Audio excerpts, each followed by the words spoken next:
پیارے بھائی بہن، آپ لوگوں کو یاد ہوگا کہ ہم خروج کی کتاب باب 19 اور اس کی آیت 16 تک غور کرے تھے۔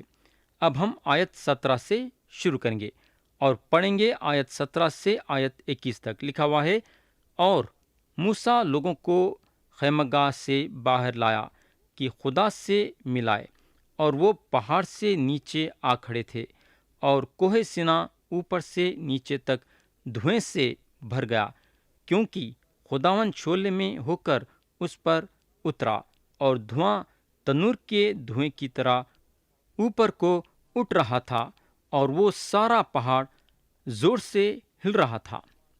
اور جب خرنا کی آواز نہایت ہی بلند ہوتی گئی تو موسیٰ بولنے لگا، اور خدا نے آواز کے ذریعے سے اسے جواب دیا، اور خداوند کوہ سینا کی چوٹی پر اترا، اور خداوند نے پہاڑ کی چوٹی پر موسیٰ کو بلایا۔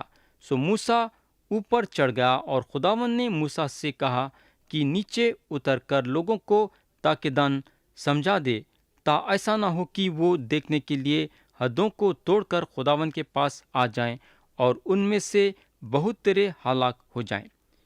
پیارے بھائی بہن، شاید اسرائیلیاں یہ سوچے ہوں گے کہ ان لوگاں ایک زبردست چیز دیکھیں گے، مگر ویسا نہیں تھا، اور ان لوگاں صرف ایک آواز سنیں گے۔ اور آج بھی یہ بات سچی ہے، خدا کو کسی نے کبھی نہیں دیکھا، ایک لوتا بیٹا جو باپ کی گود میں ہے اسی نے ظاہر کیا ہے۔ میرے دوست، یہ بات یوحنا کی انجیل باب 1 اور آیت 18 میں لکھی ہوئی ہے۔ اب ہم خروج کی کتاب باب 19 کے آخری آیتیں پڑھیں گے، یعنی کہ آیت 22 سے آیت 25 تک۔ لکھا ہوا ہے، اور کاہن بھی جو خداوند کے نزدیک آیا کرتے ہیں اپنے تین پاک کریں، کہیں ایسا نہ ہو کہ خداوند ان پر ٹوٹ پڑے۔ تب موسیٰ نے خداوند سے کہا کہ لوگ کوہ سینا پر نہیں چڑھ سکتے، کیونکہ تو نے تو ہم کو تاکیدن کہا ہے کہ پہاڑ کے چوگرد حد بندی کر کے اسے پاک رکھو۔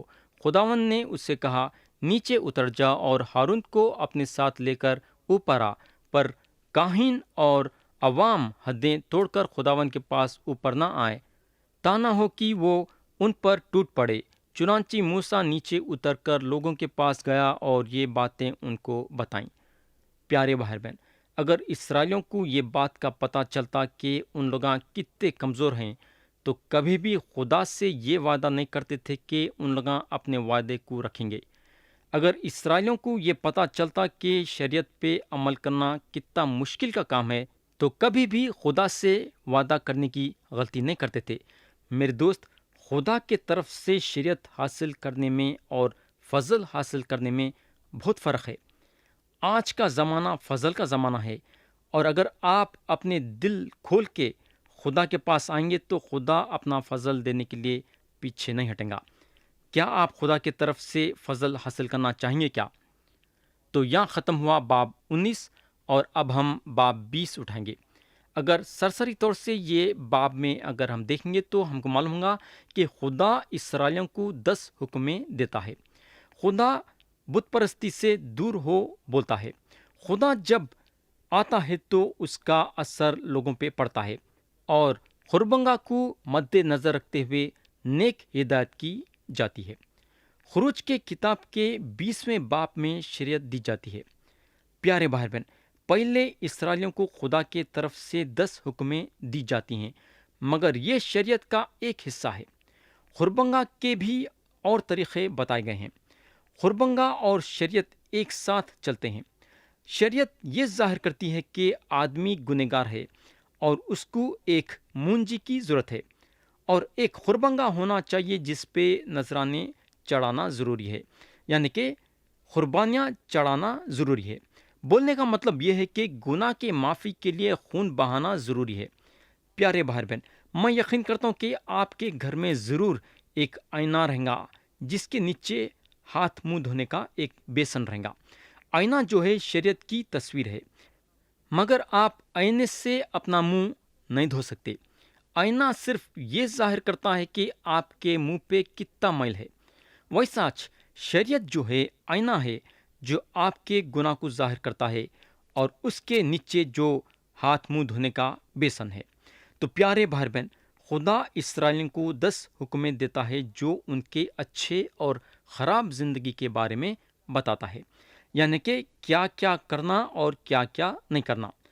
تو اب ہم پڑھیں گے باب 20 اور اس کی آیت 1 اور 2، لکھا ہوا ہے، اور خدا نے یہ سب باتیں فرمائی کہ خداوند تیرا خدا جو تجھے ملک مصر سے اور غلامی کے گھر سے نکال لایا میں ہوں۔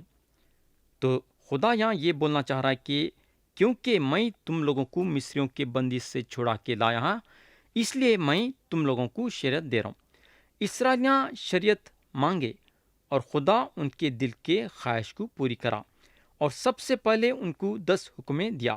جیسا ہم یہ 10 حکموں پہ غور کرتے ہیں، ہم کو تھوڑے چیزیں بتانا ضروری ہے۔ پہلی چیز ہے نئی طبیعت۔ ہم کو معلوم ہونا چاہیے کہ شریعت دینے سے پہلے انسان کے زندگی میں نئی طبیعت پیدا ہوئی، بلکہ یہ نئی طبیعت باغ عدن سے شروع ہوئی جب آدم اور حوا خدا کے حکم کے خلاف گئے۔ یہ نئی طبیعت پانی کے طوفان سے پہلے اور پانی کے طوفان کے بعد موجود تھی۔ آج نئے طبیعت سے بات بہت آگے بڑھ گئی ہے۔ یہ سوچتے ہوئے ہم کو بہت اچھا لگتا ہے کہ ہم وہ گنہگار ہیں جو صاف کیے گئے ہیں، مگر ہم ویسے نہیں ہیں، ہم طبیعت سے گنہگار ہیں۔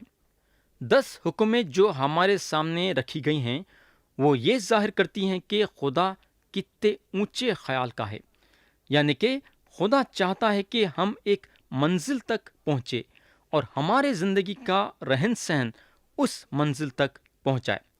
کوئی بھی 10 حکموں کے ساتھ ہنسی مذاق نہیں کر سکتا۔ یاد رکھو، جو بھی 10 حکموں کے ساتھ ہنسی مذاق کریں گا انہیں خدا کے طرف سے سزا پائیں گا۔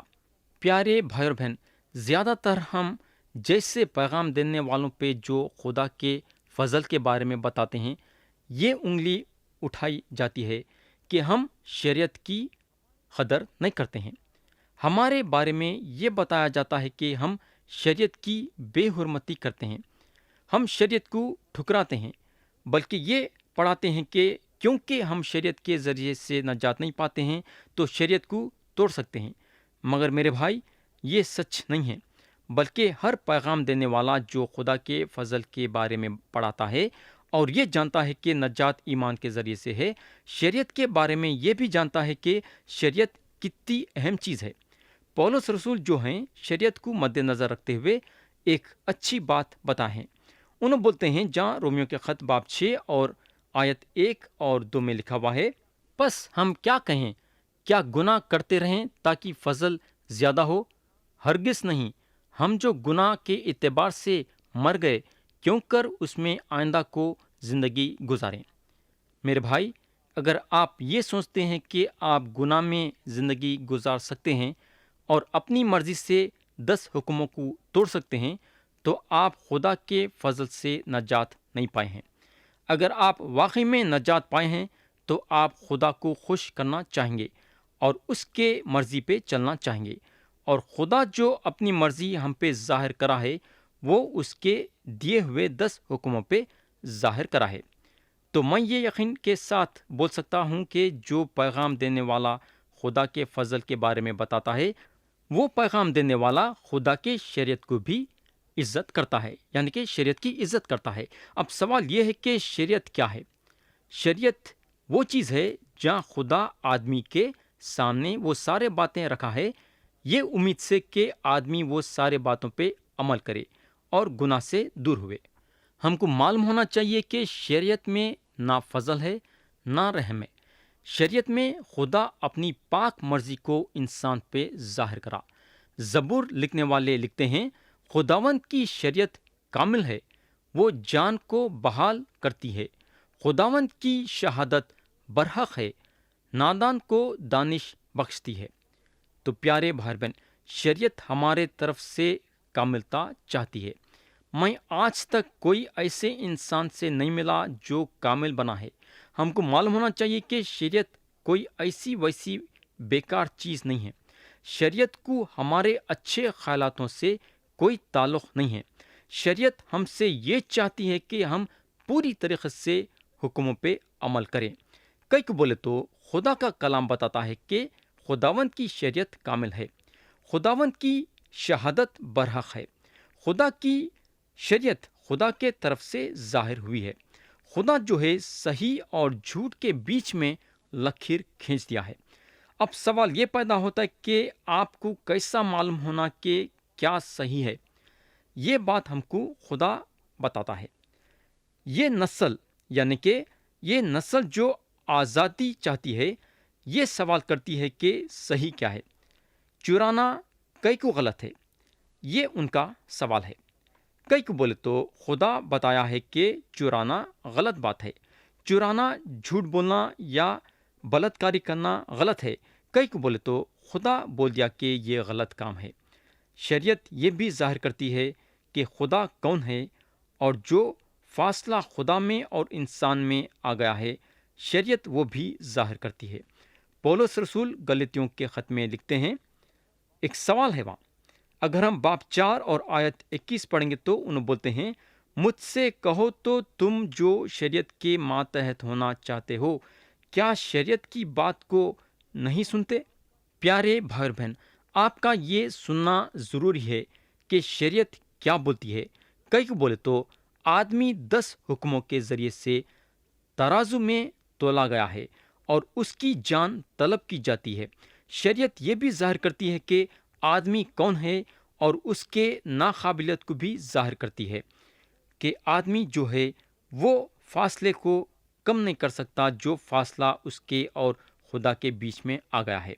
رومیو کے نام پولس رسول کا خط باب 3 اور آیت 19 میں ہم پڑھتے ہیں، اب ہم جانتے ہیں کہ شریعت جو کچھ کہتی ہے ان سے کہتی ہے جو شریعت کے ماتحت ہیں، تاکہ ہر ایک کا منہ بند ہو جائے اور ساری دنیا خدا کے نزدیک سزا کے لائق ٹھہرے۔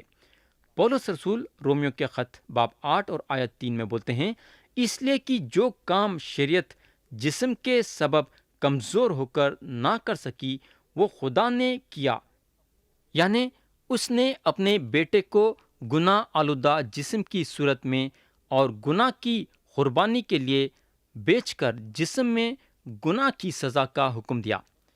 تو میرے بھائی، غلطی شریعت میں نہیں ہے بلکہ غلطی ہمارے میں ہے۔ تو شریعت آئینہ ہے جو ہم یہ بات پہ غور کر چکے ہیں، اور یہ شریعت انسان کے گناہ کو ظاہر کرتی ہے کہ انسان کے زندگی میں کتنا گناہ بھرا ہوا ہے۔ کئی لوگ آئینے میں دیکھ کے یہ سمجھتے ہیں کہ ان لوگ کتنے ٹھیک ہیں۔ شریعت جو ہے انسان کو گنہگار نہیں بنائی، بلکہ یہ سچائی ظاہر کری کہ انسان ایک بہت بڑا گنہگار ہے۔ شریعت اس لیے دی گئی تھی تاکہ آدمی کو مسیح کے پاس لائے۔ تو پیارے بھائی بہن، اب ہم خدا کے دیے ہوئے 10 حکموں پہ غور کریں گے۔ یہ 2 بڑے حصے میں بٹی ہوئی ہے۔ ایک حصہ جو ہے آدمی اور خدا کے رشتے کے بارے میں بتاتا ہے، اور دوسرا حصہ جو ہے آدمی اور آدمی کے رشتے کے بارے میں بتاتا ہے۔ تو اب ہم پڑھیں گے آیت 3، لکھا ہوا ہے، میرے حضور تو غیر معبودوں کو نہ ماننا۔ یا جو ہے خدا وہ لوگوں کو دھتکار رہا ہے جو کئی خداؤں کو مانتے ہیں، مگر ایک بات یہ غور کرنے کی ہے کہ جو خدا کو نہیں مانتے ہیں ان کے بارے میں حکم نہیں دیا گیا ہے۔ کئی کو بولے تو وہ زمانے میں کوئی بھی یہ نہیں بولتا تھا کہ خدا ہیچ نہیں۔ کئی کو بولے تو ان لوگ خدا کے خلق کیے ہوئے چیزوں کے قریب تھے۔ لوگ جو خدا نہیں بولتے ہیں، ان کی شروعات بادشاہ داؤد کے زمانے سے شروع ہوئی۔ اگر ہم زبور کی کتاب باب 53 اور آیت 1 میں دیکھیں گے تو لکھا ہوا ہے، جہاں داؤد بادشاہ بولتے ہیں، احمق نے اپنے دل میں کہا ہے کہ کوئی خدا نہیں۔ آج جو انسان خدا کو نہیں مانتا ہے ایک کالج پروفیسر رہے گا، اور اس کے بارے میں لوگ یہ بھی سوچیں گے کہ انہیں بہت ہی حکمت والا ہے اور ہوشیار ہے، مگر یہاں خدا ان کے بارے میں یہ بولتا ہے کہ یہ لوگ احمق ہیں۔ آج اگر ہم غور کریں گے تو ہم کو معلوم ہوگا کہ کئی لوگ ہیں جو خدا کو ماننے والے نہیں ہیں، جو یہ بولتے ہیں کہ خدا نہیں ہے۔ کئی کو بولے تو یہ لوگ خدا کے کلام سے بہت ہی دور ہیں۔ تو خدا اسرائیلیوں کو بولنے کو لگا کہ میرے حضور تو غیر معبودوں کو نہ ماننا۔ خدا اسرائیلیوں کو اس طریقے سے تاکید کرا۔ کئی کو بولے تو وہ دنوں میں لوگوں کو خدا کے خوف میں جینا بڑی مشکل کی بات تھی۔ وہ دنوں میں کئی خداؤں کو ماننا ایک بڑھیا بات سمجھی جاتی تھی۔ آج بھی لوگ کئی خداؤں کو مان رہے ہیں۔ یہ آیت میں ایک بڑی چیز ہم یہ دیکھتے ہیں کہ خدا وہ لوگوں کو مجرم ٹھہرا رہا ہے جو کئی خداؤں کو مانتے ہیں۔ یہ بات کو پولس رسول بڑی اچھی طریقے سے سمجھاتے ہیں۔ اگر ہم رومیو کے نام پولس رسول کا خط باب 1 اور اس کی آیت 21 سے 25 پڑھیں گے تو پولس رسول بولتے ہیں، اس لیے کہ اگرچہ انہوں نے خدا کو جان تو لیا مگر اس کی خدائی کے لائق اس کی بڑائی اور شکر گزاری نہ کی، بلکہ باطل خیالات میں پڑ گئے اور ان کے بے سمجھ دلوں پر اندھیرا چھا گیا۔ وہ اپنے آپ کو دانا جتا کر بے وقوف بن گئے اور غیر فانی خدا کے جلال کو فانی انسان اور پرندوں اور چوپایوں اور کیڑے مکوڑوں کی صورت میں بدل ڈالا۔ اس واسطے خدا نے ان کے دلوں کی خواہشوں کے مطابق انہیں ناپاکی میں چھوڑ دیا کہ ان کے بدن آپس میں بے حرمت کیے جائیں، اس لیے کہ انہوں نے خدا کی سچائی کو بدل کر جھوٹ بنا ڈالا اور مخلوقات کی زیادہ پرستش اور عبادت کی بنسبت اس خالق کے جو ابد تک محمود ہے۔ آمین۔ اب ہم خروج کی کتاب پہ واپس آئیں گے۔ باب 20 اور اس کی آیت 4 اور 5 پڑھیں گے۔ لکھا ہوا ہے، تو اپنے لیے کوئی تراشی ہوئی مورت نہ بنانا، نہ کسی چیز کی صورت بنانا جو اوپر آسمان میں یا نیچے زمین پر یا زمین کے نیچے پانی میں ہے۔ تو ان کے آگے سجدہ نہ کرنا اور نہ ان کی عبادت کرنا، کیونکہ میں خداوند تیرا خدا غیور خدا ہوں، اور جو مجھ سے عداوت رکھتے ہیں ان کی اولاد کو تیسری اور چوتھی پشت تک باپ دادا کی بدکاری کی سزا دیتا ہوں۔ میرے بھائی، شاید تھوڑے لوگ یہ بولیں گے یہ کلام کا حصہ ہم سے آج کے روز تعلق نہیں رکھتا ہے، مگر کولوسیوں کا خط باب 3 اور آیت 5 میں یہ بتایا گیا ہے کہ لالچ بت پرستی ہے، یعنی کہ جس چیز میں بھی آپ کا دل اٹک جاتا ہے وہ آپ کا خدا بن جاتا ہے۔ بولنے کا مطلب یہ ہے کہ جس کسی چیز کے لیے آپ اپنا وقت، دل اور اپنی جان دیتے ہیں وہ آپ کا خدا بن جاتا ہے۔ خدا یہاں صاف صاف یہ بتاتا ہے کہ اس کے سوائے ہمارے پاس اور دوسرا خدا نہیں ہونا، ہم صرف اس کی عبادت کرنا۔ آیت 7 میں لکھا ہوا ہے، تو خداوند اپنے خدا کا نام بے فائدہ نہ لینا، کیونکہ جو اس کا نام بے فائدہ لیتا ہے خداوند اس سے بے گناہ نہ ٹھہرائے گا۔ تو پیارے بھائی اور بہن، یہ بات آج کے دنوں میں بھی موجود ہے، مگر ہم کو معلوم ہونا چاہیے کہ خدا کا کلام کبھی نہیں بدلتا۔ ہم خدا کا نام بے فائدہ نہیں لینا۔ کئی کو بولے تو انہیں خدا ہے اور ایک پاک خدا ہے۔ اب ہم آیت 8 سے 11 پڑھیں گے۔ لکھا ہوا ہے، یاد کر کے تو سبت کا دن پاک ماننا، 6 دن تک تو محنت کر کے اپنا سارا کام کاج کرنا، لیکن 7واں دن خداوند تیرے خدا کا سبت ہے، اس میں نہ تو کوئی کام کرنا، نہ تیرا بیٹا، نہ تیری بیٹی، نہ تیرا غلام، نہ تیری لونڈی، نہ تیرے چوپائے، نہ کوئی مسافر جو تیرے ہاں تیرے پھاٹکوں کے اندر ہو، کیونکہ خداوند نے 6 دن میں آسمان اور زمین اور سمندر اور جو کچھ ان میں ہے وہ سب بنایا اور 7ویں دن آرام کیا، اس لیے خداوند نے سبت کے دن کو برکت دی اور اسے مقدس ٹھہرایا۔ پیارے بھائی اور بہن، 6 دن تو ہم ڈٹ کے کام کرتے ہیں اور ہمارے بزنس میں، ہمارے نوکری میں ہم مصروف رہتے ہیں۔ یہ دنوں میں خدا کے لیے بہت کم وقت نکالتے ہیں، اس لیے خدا ایک دن اس کے لیے ٹھہرایا ہے کہ وہ ایک سارا دن ہم کام نہ کرے بلکہ اس کی عبادت میں وقت گزارے۔ ایسا کرنے سے خدا ہم سے خوش ہوتا ہے۔ تو پیارے بھائی اور بہن، کیا آپ سبت کے روز کو رکھ رہے ہیں؟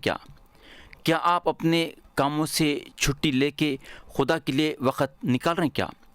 خدا ہم سب کو آج کے کلام کے ذریعے سے برکت دے۔ یسوع مسیح کے نام سے آمین۔